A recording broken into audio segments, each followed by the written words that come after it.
હવે આગળ જોઈએ તો પાર્ટ બી છે, એમાં 30 માર્ક્સનું બંધારણ. અને હા, બીજી વાત, આપણે દરેક પાર્ટ પ્રમાણે જોઈએ છીએ તો તમારે સિલેબસ કમ્પલસરી મોડે હોવું જોઈએ. કારણ કે જો તમે સિરિયસ તૈયારી કરતા હોય તો હું માનું છું ત્યાં સુધી તમને સિલેબસ તો મોડે જ હશે, ને ના મોડે હોય તો શક્ય એટલું વહેલા મોડે કરી લેવું. એમાં એવું નહીં કહેતો કે દરેક ટોપિક એ તમારે યાદ રહેવું જોઈએ, પરંતુ સબ્જેક્ટ તો કમસે કમ તમે યાદ રાખી શકો કે આટલા માર્ક્સનો આ સબ્જેક્ટ છે.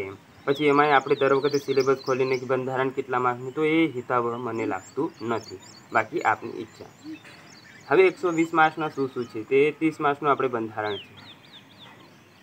40 માર્ક્સમાં જોઈએ તો કરંટ અફેર આવે છે. બીજું છે એમાં સામાન્ય વિજ્ઞાન છે ને જીકે. 50 માર્ક્સના આપણે છે એ શું છે, તો તે છે સાંસ્કૃતિક વારસો, ઇતિહાસ, ભૂગોળ, ભારત અને ગુજરાતનું. તો આ આપણે 120 માર્ક્સનું ઉપર સિલેબસ અહીંયા પૂરું થઈ જતું હોય છે. હવે સૌપ્રથમ આપણે વધીએ બંધારણ તરફ. બંધારણ 30 માર્ક્સનું છે. 30માંથી વ્યવસ્થિત રીતે તમે તૈયારી કરો તો 25 અથવા 20+ માર્ક્સ ઇઝીલી તમે કવર કરી શકો છો. બંધારણ એક એવો વિષય છે જેમાં બધાને માર્ક્સ સારા આવતા હોય છે, જેમણે વ્યવસ્થિત તૈયારી કરી હોય છે તેમને. એટલે એમાં તમે જેવી રીતે મેથ્સ રીઝનિંગમાં બેઠા માર્ક્સ કહો, એવી રીતે જો બંધારણ વ્યવસ્થિત સર જોડે તમે શીખો તો મને નહીં લાગતું કે 25થી નીચે માર્ક્સ આવે. તો એમાં 2 સર છે જેમને હું તમને સજેસ્ટ કરીશ. એક તો હિન્દીમાં તમારે જોવું હોય તો ખાન સર છે. ખાન સરના ફ્રી ઓફ કોસ્ટ તમને લેક્ચર જોઈતા હોય તો કમેન્ટ કરજો, જેથી આપણે ટેલિગ્રામ ચેનલમાં એમની જે પ્લેલિસ્ટ છે એ મોકલી દઈશું. બીજી વાત છે તે ગુજરાતીમાં છે. ટીચિંગ કિશન સરના વિડીયો પોલિટીના એમને 85 જેટલા કંઈક લેક્ચર છે, તો તે તમે જોઈ શકો છો. તમને તે ગમે તો તે લઈ લેવું. ને હિન્દીમાં એવું કહે કે બધા અગવડતા પડતી હોય છે, પરંતુ આપણે સાઉથની તો આખી મૂવીઓ પચાઈ જતા હોય છે. તો મને નહીં લાગતું કે કોઈ પ્રકારની અગવડતા આપણને હિન્દીમાં રહે એવી છે. તો સામાન્ય એવું હિન્દી એમનું છે, થોડુંક ભોજપુરી મિક્સ છે, એટલે કોમેડિયન એ છે તેઓ. તો એમનો કોર્સ તમે જોઈ શકો છો. મારી સ્પેશિયલી વાત કરવામાં આવે તો હું ખાન સરનું લેક્ચર પ્રેફરન્સ કરું પહેલા નંબરે, કારણ કે કોન્સેપ્ટ મોટા ભાગે ક્લિયર કરાવતા હોય છે અને ઘણા સમયથી ભણાવે છે, જેથી એક્સપિરિયન્સ એમની જોડે છે. એનું મિનિંગ્સ એવું નહીં કે ટીચિંગ કિશન સર સારું નહીં ભણાવતા, પરંતુ આ બેમાં એક સજેસ્ટ કરવું હોય તો હું હિન્દીમાં એમનું સજેસ્ટ કરીશ. તો આ બંધારણની વાત ફ્રી ઓફ કોસ્ટ છે. પરચેસ કરવાની હું કોઈ જગ્યાએ ચર્ચા અહીંયા કરતો નહીં. જે હતી તે મેં આગળ તમને કહી દીધી, જે લેવા જેવું હતું તે. ત્યારબાદ બીજું શું આવે છે, કરંટ અફેર છે, સામાન્ય વિજ્ઞાન છે. અને ત્યારબાદ એમાં છે આપણે તો અન્ય એક વિષય છે કરંટ અફેર, સામાન્ય વિજ્ઞાન ને જીકે. જીકે તો તમારે જાતે જ કરવાનું રહેતું હોય છે, તો તે તમારે જાતે કરી લેવું. ત્યારબાદ છે કરંટ અફેર. તો કરંટ અફેરમાં આપણે જોઈએ તો તમારે લાસ્ટ 6 મંથનું વ્યવસ્થિત રીતે કરવું વધારે હિતાવહ રહેતું હોય છે. આમ તો 4 મહિનાનું એ ચાલે, જીપીએસસીમાં 4 મહિનાનું સુપર ક્લાસ 3 માટે ચાલતું હોય છે. પણ જો એક પોઝિટિવ પર્સપેક્ટિવથી આપણે તૈયારી કરતા હોય તો મારા હિસાબે તમારે રિસ્ક ન લેવું જોઈએ અને 6 મહિનાનું વ્યવસ્થિત કરી લેવું જોઈએ કરંટ અફેર. સામાન્ય વિજ્ઞાન છે, તો સામાન્ય વિજ્ઞાન એ આપણે ખાન સરનું કરી શકીએ છીએ, પરંતુ એ તમને બહુ લાંબુ પડી જશે, એટલે હું એ સજેસ્ટ કરતો નથી. કારણ કે એમાં ત્રણેયના લેક્ચર તમે જોશો તો સામાન્ય રીતે 300 જેટલા લેક્ચર થઈ જાય છે. એ સમજાવવાની વાત છે. શરૂઆતથી તમે કરતા હોય આમ ફ્રી હો ને કરો તે અલગ વાત છે, પરંતુ આટલા સમયગાળામાં તમે એ ના કરી શકો. તો આ સામાન્ય વિજ્ઞાનની વાત થઈ, જીકેની વાત થઈ ને કરંટ અફેર તો અહીંયા પૂર્ણ થઈ જાય છે. ત્યારબાદ છેલ્લે હવે સૌથી લેન્ધીને માર્ક્સ તો ઠીકઠાક છે, પરંતુ લેન્ધી એવું પડતું હોય તો ઇતિહાસ, ભૂગોળ, સાંસ્કૃતિક વારસો, ગુજરાત ને ભારતનું છે. એમાં આપણે એનસીઆરટી સિરીઝ હાલ શરૂ કરેલ છે, તમને ગમે તો તે જોઈ શકો છો. બાકી ઇતિહાસ, ભૂગોળ તમારે જોવું હોય, પછી ઇતિહાસમાં તમે જુઓ તો એક મેગા લેક્ચર હું તમને ચાલો ગુજરાતથી આપણે શરૂ કરીએ, એ ભેગું રહેવા દઈએ. ગુજરાતનો ઇતિહાસ પહેલાં લઈએ. તેમાં તમને એક મેગા લેક્ચર હું સજેસ્ટ કરીશ. અંકિત સર જ્ઞાન લાઈવનું એક લેક્ચર છે, 7 કલાક ને 30 મિનિટ. એ લેક્ચર ઘણું સરસ છે, તમે જોશો તો મજા આવશે. તો એ લેક્ચર તમે કરી શકો છો, અથવા કોઈ બુક લઈને એ વાંચી શકો છો. તો આ થઈ ઇતિહાસની વાત. જો તમારે સ્ટેપ બાય સ્ટેપ કરવું હોય તો એવું તો કંઈ મારા નજરમાં નથી કે તમને હું કહી શકું કે આ લેક્ચરો ફ્રીમાં છે, બાકી રેત તો હું કહી શકાય. તો આ ઇતિહાસની વાર્તાની વાત કરવામાં આવે તો જે વાર્તાના ટોપિકો છે તે હું શક્ય બનશે તો એની PDF આપણા ટેલિગ્રામ ચેનલમાં મૂકીશ હોતીને. ત્યાં કોઈ જોડે નવી બુક આવી હોય તો તેમાં એ ટોપિકો છે તો સિલેબસના ટોપિકો હું મૂકવાનો એમાં પ્રયત્ન કરીશ. તો એવા કોઈ સર મારી જોડે છે નહીં જેમને હું વાર્તા વિશે કહી શકું, પરંતુ વેબ સંકુલમાં એક સર છે, તેમનું નામ મને ખ્યાલ નહીં, તેમનું મેગા લેક્ચર છે વાર્તા માટે, તે તમે કરી શકો છો જો ઈચ્છા હોય તો. મેગા લેક્ચર છે, ઘણા સમય પહેલાંનું છે, ઘણા સમય આમ એટલે વર્ષ પહેલાંનું છે. ત્રીજું કયું છે? તો ત્રીજું એમાં આપણે જોવા જઈએ તો એ છે આપણે સાંસ્કૃતિક વારસો, તો ઇતિહાસ ને હવે ભૂગોળ. તો ગુજરાતની ભૂગોળ માટે એક સર હું સજેસ્ટ કરીશ, તે છે ટીચિંગ કિશન સર. 22 કે 23 લેક્ચર છે, સરસ રીતે એમણે ભૂગોળ કરાયેલ છે. મેં હજુ કરેલ નહીં, પરંતુ હું એમનું જ કરવાનું છું. તો ભૂગોળ માટે તમે તે કરી શકો. હવે આવ્યા ભારતના ઇતિહાસ, ભૂગોળ, વારસા તરફ. તો ભારતના ઇતિહાસ, ભૂગોળ, વારસામાં તમે NCERT યુવાની બુક બેસ્ટ છે. બીજી પબ્લિકેશન છે તે સરસ જ હશે, પરંતુ મારી નજરમાં અત્યારની જે તૈયારી કરે છે મિત્રો, જેમણે નહીં લીધી તેમના માટે એક જ બુક હું સજેસ્ટ કરીશ, NCERT યુવા. સરસ મજાની બુક છે, સરસ રીતે ત્યાં બધી માહિતી આપેલ છે. જે પછી પેલી નહીં કે અલગ અલગ એક સિંગલ પેલી પાર્ટ 1 વાળી, જેમાં ઇતિહાસ, ભૂગોળનો વારસો છે તે વ્યવસ્થિત રીતે આપેલ છે. આમ કહેવાય કે ડાર્ક કલરમાં મહત્ત્વની માહિતીઓ આપેલ છે. આપણે સિરીઝ એ શરૂ કરેલી છે, જો તમને તેનું રિવ્યૂ જોઈએ ચેનલમાં જોઈ શકો, અન્ય કોઈ ચેનલ પર એ જોઈ શકો છો, અને સિરીઝ જોઈ હોય તો આપણી સિરીઝ જોઈ શકો. એ આપની ઈચ્છા છે ને આપની અનુકૂળતા પ્રમાણે કરવું. સિરીઝ જોઈએ તેમાં એવું નહીં હું કહેતો કે હું બહુ ઘણું સમજાવું છું સારી રીતે, પરંતુ મારું માનવું છે ત્યાં સુધી હું મારા જ વિડીયો 2-3 વાર જોતો હોઉં છું. અત્યારે ને એક્ઝામ આવે નજીક ત્યારે ફટાફટ જોઈ લેતો હોઉં છું. એનું કારણ એવું છે કે આપણે મિત્રો સામાન્ય વાત એવી છે કે તમે કોઈ વસ્તુ સાંભળો ને તો વધારે યાદ રહે. આ મારો પોતાનો અનુભવ છે. સાંભળીએ, જોઈએ.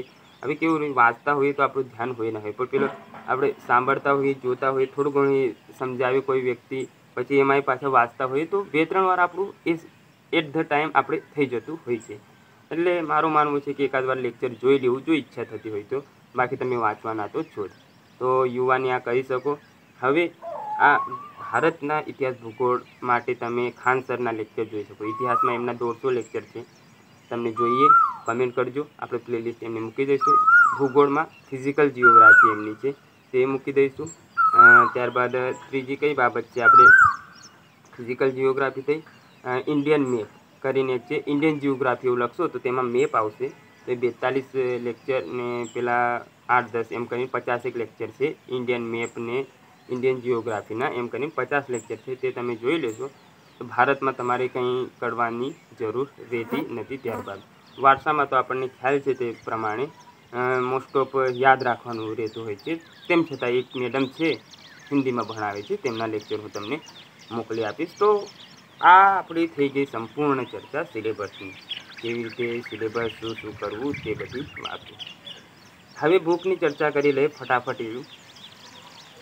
તો મેથ્સ રિઝનિંગમાં તમે જો બકુલ પટેલ સરનો કોર્સ લીધો હોય તો તેમની જ બુક લેવી પડે. એક્ઝામ મેથ્સનું લીધું હોય તો તેમનું લખવાનું છે. એટલે મેથ્સ રિઝનિંગ માટે હું કોઈ બુક સ્પેશિયલ સજેસ્ટ કરતો નથી, પરંતુ તમારે જો લેવાની જ ઈચ્છા હોય તો નીરજ ભરવાડ સરની મેથ્સ ને રિઝનિંગ બુક લઈ શકો છો. રિઝનિંગ માટે ક્લાસ 1-2ની યુવાની સારી છે, પીળા પુટ્ટાવાળી, તે લઈ શકો છો. આ આપની અનુકૂળતા મુજબ જે લખાણ સારું લાગે તે મુજબ. બીજું છે કોમ્પ્રિહેન્સિવ ગુજરાતી, તો તેના માટે તો અત્યારે કોઈ માર્કેટમાં કોર્સ અવેલેબલ નહીં, આવશે આવનાર સમયમાં તો હું આપણે ટેલિગ્રામના માધ્યમથી જણાવી દઈશું. બંધારણમાં 2 બુક સજેસ્ટ કરી છે, યુવાની છે અને બીજી છે શેહજાદ કાજી સાહેબની. એ બેમાંથી તમે ક્લાસ 3 માટે ગમે તે એક બુક લઈ શકો છો. GK world in box best છે, તો તે પરચેસ કરવી. કરંટ અફેરમાં આપણે જોઈએ તો યુવાનું માસિક કરંટ અફેર આવતું હોય તો છેલ્લા 6 મહિનાનું તમારે એ કરંટ અફેર કરી લેવું.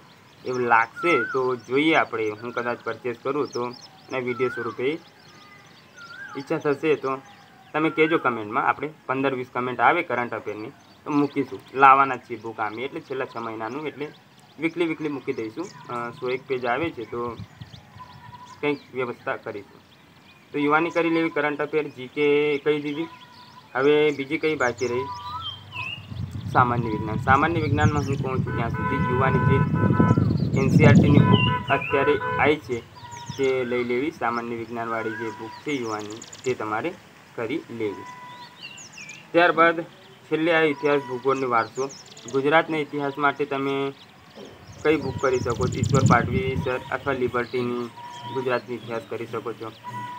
ભૂગોળ માટે તે જ સજેસ્ટ કરી, ઈશ્વર પાટવી સર અથવા યુવાની તમે લેશો તો એક ફાયદો એવો થશે કે ભવિષ્યમાં તમે જો ક્લાસ 1-2ની તૈયારી કરવા જાઓ અથવા સુપર ક્લાસની 3ની તૈયારી કરો તો તેમાં યુવાની પેલી બુક કામ લાગી જશે. ત્યારબાદ અન્યમાં આપણે જોઈએ તો વારસા માટે તો હું કંઈ કહી શકું તેમ નહીં, પરંતુ મટીરિયલ તમને કમ્પાઇલેશન કરીને મોકલી આપવાનો પ્રયત્ન કરીશ. હવે રહ્યું ઇતિહાસ, ભૂગોળને વારસો તે ભારતનો. તો તેના માટે હું એક બુક સજેસ્ટ કરીશ, તે છે યુવા એનસીઆરટી સિરીઝ. બેસ્ટ છે બુક, સારી છે, એટલે તમે એ બુક લઈ શકો. તો આ ઓલમોસ્ટ આપણે એક કહેવાય ને કે શું કરવું, ક્યાંથી કરવું, ક્યાંથી સારું મળી રહેશે એ તમને અહીંયા માહિતી મળી ગઈ હશે. હવે અન્ય બાબત છે કે આ બધું કરવાનું તો છે, પરંતુ આની માટે કોઈ યોગ્ય ટાઈમ ટેબલ કેવી રીતે ગોઠવી શકીએ? આ તો મારા દ્વારા અંગત બનાવેલ ટાઈમ ટેબલ છે. આને અનુસરવું કમ્પલસરી એવું હું કહેતો નથી. જે મિત્રોએ 0થી શરૂઆત કરી છે તે આને અનુસરી શકે છે યોગ્ય લાગે તો, પરંતુ મારું માનવું ત્યાં સુધી પોતાની અનુકૂળતા પ્રમાણે ટાઈમ ટેબલ પોતપોતાની રીતે રાખવું. પણ આ તો એક જનરલ પર્સપેક્ટિવથી કહું છું.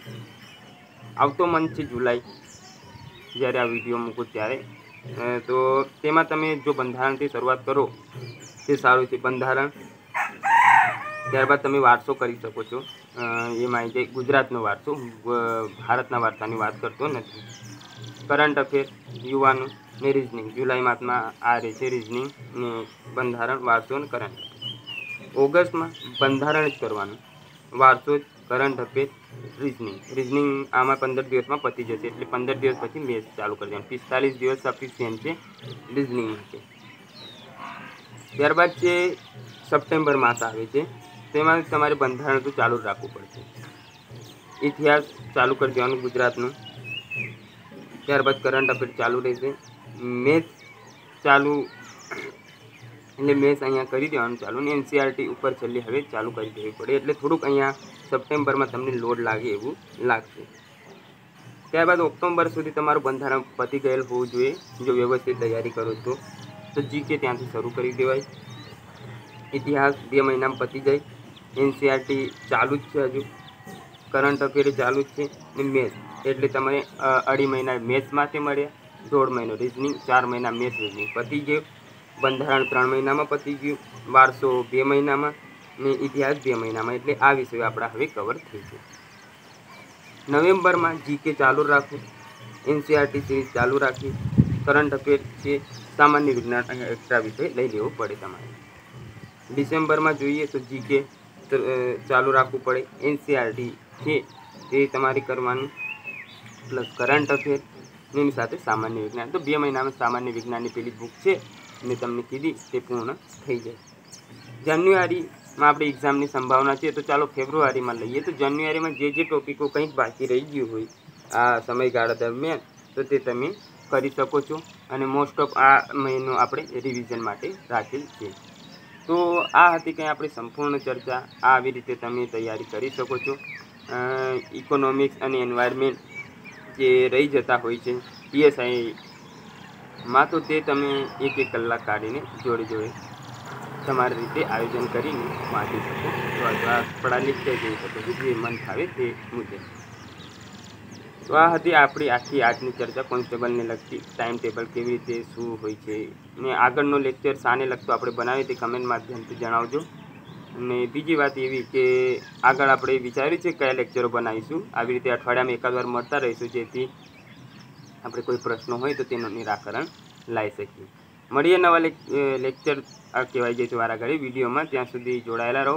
લેક્ચર તો આપણે સદંતર મુકતા આવ્યા છીએ, તો એ બાબતે આપને કંઈ અગવડતા હોય તો જણાવી શકો છો. તો મળીએ નવા લેક્ચરમાં. ત્યાં સુધી જય હિન્દ, જય ભારત, બેસ્ટ ઓફ લક આપણી ઇન્ડિયન ટીમ.